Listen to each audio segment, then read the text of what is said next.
Hey there guys, this is Mr. C, and we are here at the Jameson School Tech Lab website, and I'm going to walk you through our new reading program called Raz Kids. I'm going to show you how you can sign on and read at home with your kiddos. So, we can start by coming to Web 2.0 tools. Just keep in mind, this is the process the kids have learned in the lab. So if you come to our website here, jamesonschooltech.weebly.com, you'll be able to easily get to the website, and your child should be able to bring you right to Raz Reading on their own, because they've been using Raz Reading in the lab for the past 3 weeks or so now.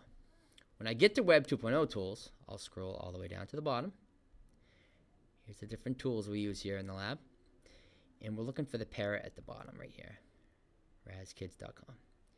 You'll press on Jameson Student Login, and this will prompt you to enter your teacher code. You all should have a code that your teacher sent home for you. Has your teacher username, your child's username, and there's also, if applicable, there's a password for your child.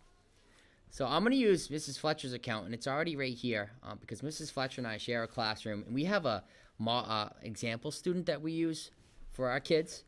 And so let's just say, obviously Mrs. Fletcher's here, and I can click on her name. But in the middle of your username code that you got home from your teacher, there'll be a teacher username. And Mrs. Fletcher and I, ours is Jameson K Room 8. All you need to do now is take a look at the code you have and type in your teacher code name. Press go. That will bring you right in. Look for your student's name. And right here, Mrs. Fletcher is the example student we use.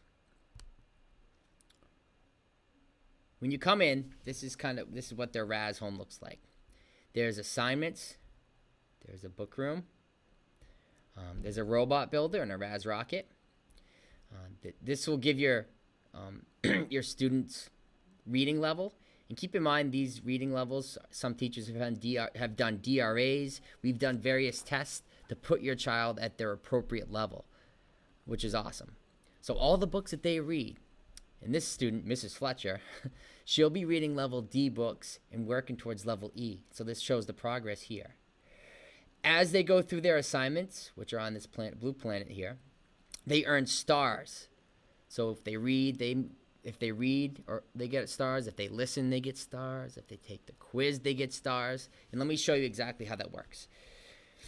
So when they after they get their stars, they're able to come in and work on building their rocket, which is really a great motivator. Coming to your assignment, I'm going to just take a look for a book that we haven't read yet and walk you through the process. The things we've been working on in the lab. First, we listen. As you can see where my mouse is, this is where the ear is. We encourage our kids to listen with their ear and watch with their eyes, because the words turn red. That's how they'll learn new words. Let's start by doing that. This book is on clouds.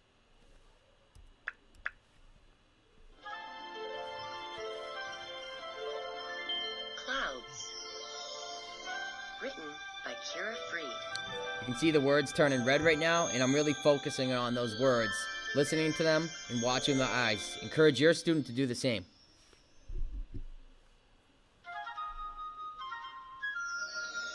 Big white clouds fill the blue sky. What do you see in the clouds?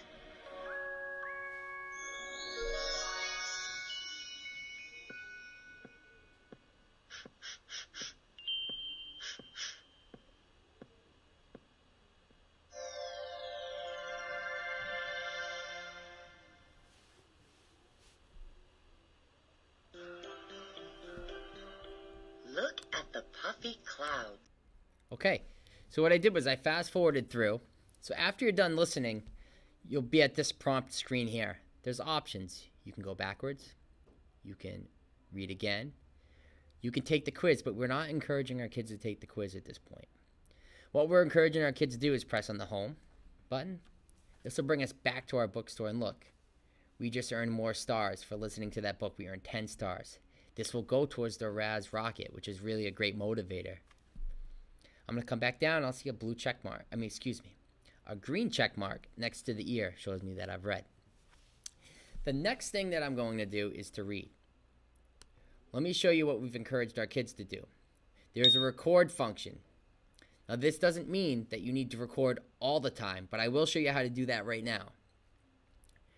When you record, press on the record button. Before you begin reading, we need to make sure your microphone is working. Start by clicking on the green Allow button. And we'll walk through this process. Keep in mind, your child has learned how to do this in the lab, so they're aware how this works, but I want to walk you through it as well. Press on Allow. Get ready. Say your name into the microphone. Mr. C. Now, listen to what you recorded. Mr. C. Did you hear your name? Click yes or no. So I heard my name. I'm going to press yes. Great. Click the red record button and begin reading aloud. And let's record. You can see now there's a pause button. You could stop, and the numbers are counting up, which tells me that it is recording. So I would read to myself. The nice part is this data will come back to the teacher, so the teacher can listen to the student read. It'll also come to your account, so you can listen to your son or daughter read.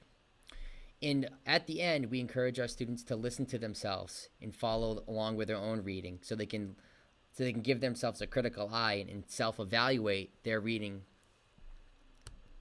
Next. Big white clouds fill the blue sky. I've encouraged kids to press on words that they don't know, or even press on the words just to verify that they do know them. So the underlined words they can press on. Clouds. White. Okay. What do you see in the clouds? Look at the puffy. Let's make sure I did get that right. Clouds. What do you see? I see a snowman. What else do you see? Look at the jumbo clouds. What do you see? I'm going to fast forward through because you don't need to listen to me read at home. We get to the end of the book. The recording will stop, and you are able to play back. You can see now there's a pause button. You could stop, and the numbers are counting. Pause. Okay. So I'm able to go back and listen to myself reading. We'll press on the home button. Now we're going to phase 3. Look, we get our stars for that. Now it's time to take the quiz. We encourage them to listen, read, take the quiz. We want them to take the quiz right after doing those things because we want to make sure that the data we get back from the quiz is authentic. We don't want them to stop at this point, take off to go eat, and then come back to take the quiz because we'll be concerned if we're getting good data back. They might have forgot some things along the way. So let's press on the quiz. And a quiz looks like this. We've been working with our kids on good test taking skills. So what I have them do is I have them read this question, and some of them will be on a level where they can press on it like this. If something is jumbo, it means it is very... Okay. So they'll go through all the answers. What I encourage the kids to do is to look at all the answers first. Small. Small. Scary. Or? Big. Okay. They eliminate things that they know aren't correct. So, and then they can reread the question as well if needed. If something is jumbo, it means it is very, obviously it's not small. So they eliminate that question. I don't think it's scary either. We know that it's big. But walk your child through that process and let them talk you through it. Let them eliminate so they start to think critically about the question. Get rid of the ones that it couldn't be, then pick the best possible answer. Correct. Okay. What color are the clouds at the start of the book? Okay. You'll come through and you'll go ahead and you'll finish these quizzes. And your student will get star for these quizzes. I'm going to come back to assignment. After I've finished, I'm able to move on to my next book. Okay. That's just a quick tutorial. That will be it for today. I'll have some more tutorials coming on how to look at the data and how to actually log into your account to make sure you're comfortable there. When your student is done, make sure they log out. It's one of the things we learn here at school, to log in and also to log out of programs. All right, that's it for today. If you have any questions, shoot me an email, wcochran@rsu23.org. or you can just call the school. Thank you. Bye-bye.